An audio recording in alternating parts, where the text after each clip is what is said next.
Bismillahirrahmanirrahim. Bismillahirrahmanirrahim. Assalamualaikum warahmatullahi wabarakatuh. Kembali lagi ke channel saya teman-teman ya. Kali ini saya akan membahas video bagaimana kita menginstal Webmin. Oke teman-teman, Webmin itu adalah sebuah software open source yang digunakan untuk memanage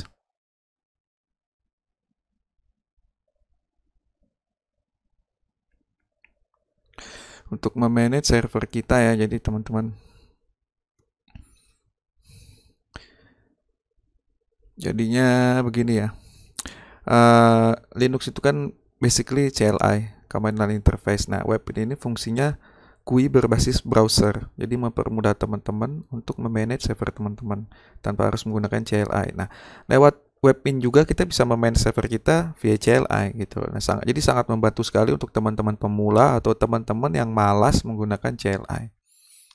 Jadi ini GUI berbasis browser untuk memanage server Linux server teman-teman ya. Oke, langsung saja ya. Nah, di sini saya udah buatkan step by step-nya. Jadi teman-teman jangan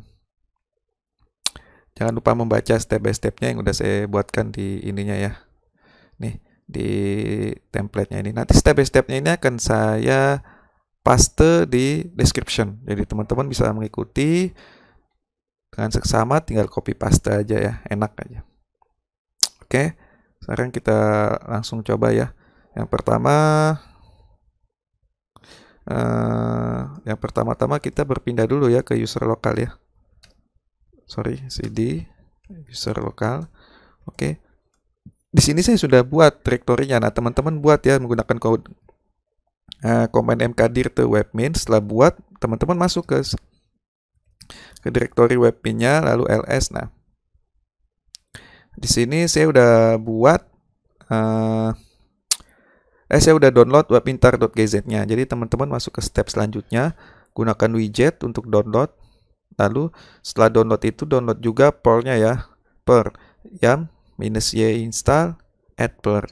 Nah, itu dibutuhkan untuk Webmin. Nah, setelah mendownload itu semua, kita ekstrak, masuk ke step nomor 4. Kita tar, kita ekstrak xvf xvf webmin tar.gz. Nah, oke, kita clear, kita ls. Nah, disini sudah ada dua file. Yang sebelumnya masih kompresi, yang sudah diekstrak. Nah, teman-teman semua masuknya ke webmin -191. Kita cd ke webmin. Oke, clear, sudah masuk ya, kita sudah masuk. Kita lihat ls. Nah, di sini ada setup.sh ya. Kita lanjut ke step selanjutnya, kita jalanin /setup.sh lalu tekan enter. Oke. Nah, pertanyaan pertama, config file directory di etc webmin ya, kita biarkan default. Log filenya di var webmin ya, biarkan default lalu tekan enter. Portnya otomatis kedeteksi juga, tekan enter. Oke, web server portnya biarkan default 10.000, tekan enter. Login name biarin default admin, lalu kita buatkan passwordnya ya. Kita buatkan password, press again passwordnya. Oke, use SSL, klik yes, enter. Oke, running. Oke, sudah, kita clear.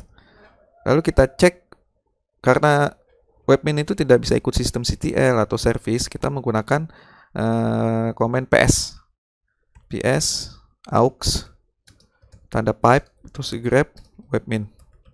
Nah, ini udah jalan ya. Kalau udah ada dua ini jalan nih. Ditandanya jalan. Oke, kita langsung pindah ke browser. Oke, ini saya udah siapin. Lalu kita buang, masukin IP teman-teman. Jangan lupa HTTPS. Tambahkan *2 port 10.000, tekan enter. Oke, karena dia self signing sertifikat pasti seperti ini. Abaikan saja. Kalau menggunakan Firefox Advanced, accept, risk and continue. Oke, webmin saya sudah masuk karena sebelumnya saya sudah masuk. Nah, ya teman-teman, dashboard pertama dia menampilkan system information. Nah, system information itu CPU load, real memorinya, virtual memory, sama local disk space. Ada hostname-nya, webmin version-nya, time-nya kelihatan. Jadi pokoknya ini ya, spesifikasi server teman-teman, operating system-nya enak sekali kan, mempermudah teman-teman semua di sini. Lalu di bawahnya ada state history ya, real time tuh. CPU-nya tuh dia jalan ya.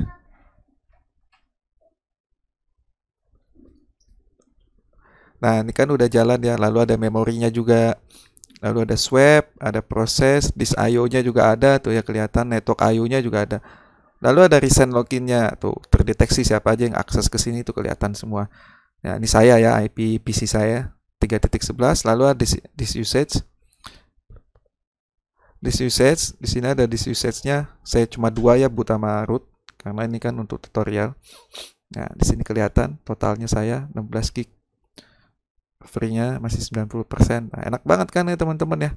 Dashboard-nya aja udah bermanfaat. Lalu di sini ada di tab selanjutnya di bagian kiri ini ada webmin, ada backup configuration, change language NTM. Ini ya si webminnya ya, webmin action log-nya. Nanti di sini kalau diaktifkan ini bisa ketahuan ini apa namanya, apa aja yang sudah dilakukan di webminnya ini kelihatan, tapi harus di enable itu nanti ya. Nanti saya buatkan tutorialnya. Ini kita masih perkenalan. Lalu ada webmin configuration, tuh IP access control, port address logging, macam-macam ya. Ada two factor authentication juga, debugging log file. Nah di sini sistem teman-teman. Nah, sistem log teman-teman di sini tuh banyak kan. Nah ini teman-teman kan bisa lihat ini var log message tuh. Teman-teman bisa ngecek semua via webmin. Facility-nya, ini konfigurasi pharmacy after each message, ini konfigurasinya semua ya. Tuh, teman-teman bisa view kan tuh. Terus ada juga var web, kalau lognya webmin di var webmin ya. Tuh ada var log secure. Kita lihat. Tuh, bisa kelihatan tuh. Enak banget kan? Tuh, ada refresh-nya tiap 5 detik tuh. Enak bagi males yang menggunakan CLI, menggunakan webmin nggak masalah kok. Tinggal kita hardening biar secure. Harusnya sih insya Allah secure. Kalau teman-teman ngedeploy production server ya di depannya harus ditambahin firewall ya. Nanti saya akan buat tutorial firewall menggunakan OpenSense nanti ya. Lalu ada user dan group ya, lihat teman-teman bisa ngebikin user dan group di sini dengan mudah. Tuh.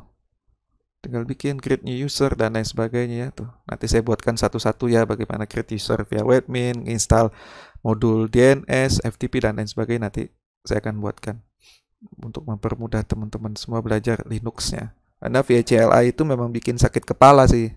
Saya juga belajar, walaupun saya udah lama menggunakan Linux ya, tetap saja gitu. Kita tetap mesti butuh bantuan search engine karena memang Linux itu harus rajin-rajin ngoprek, rajin-rajin dipegang. Karena biar nggak lupa, pada dasarnya seperti itu, biar nggak lupa.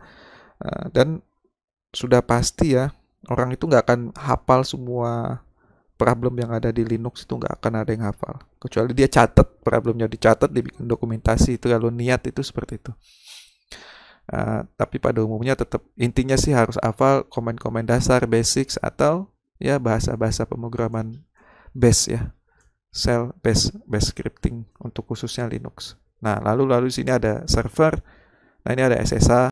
Di sini kan kita bisa install, nanti saya ajarin di di tutorial selanjutnya bagaimana nginstal modul-modul. Nah, sini ada command shell juga tuh. Teman-teman bisa execute, bisa custom command. Nah, bisa menggunakan command juga di sini. Tuh ada command shell, ada server, ya kan? Jadi enak banget ya software package nih kalau mau nginstal, running proses yang mau dicek nih. Running prosesnya tuh. Kelihatan user, tinggal klik aja PID kah atau melihat user kah, memori kah. Enak ya.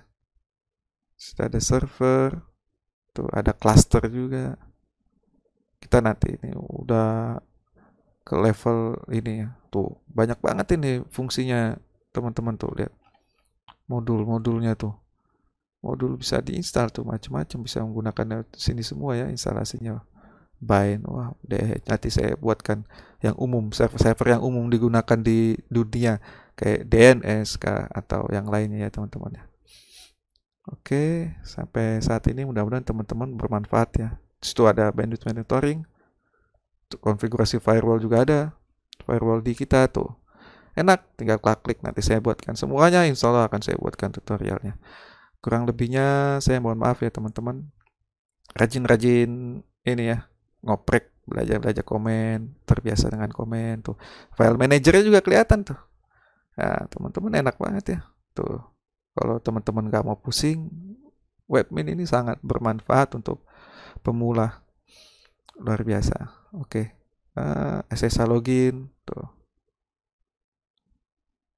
Bisa SSH login tapi menggunakan Java nanti saya buatkan, ini kan masih fresh. Oke, sampai saat ini instalasi Webmin sudah selesai. Mudah-mudahan teman-teman bisa nge-explore sendiri fiturnya, tapi hati-hati ya, jangan sampai jangan sampai crash atau bagaimana, susah memperbaikinya. Oh ya, satu lagi nanti untuk start atau stop Webminnya bisa menggunakan ini ya, etc Webmin start atau stop atau restart. Nanti saya buat di description videonya. Oke teman-teman, kurang lebihnya saya mohon maaf untuk video tutorial kali ini. Mudah-mudahan bermanfaat untuk teman-teman semua. Sekali lagi mohon maaf ya kalau ada kekurangan dalam video ini, bisa di komen atau diberi kritik dan saran untuk kemajuan channel ini. Assalamualaikum warahmatullahi wabarakatuh.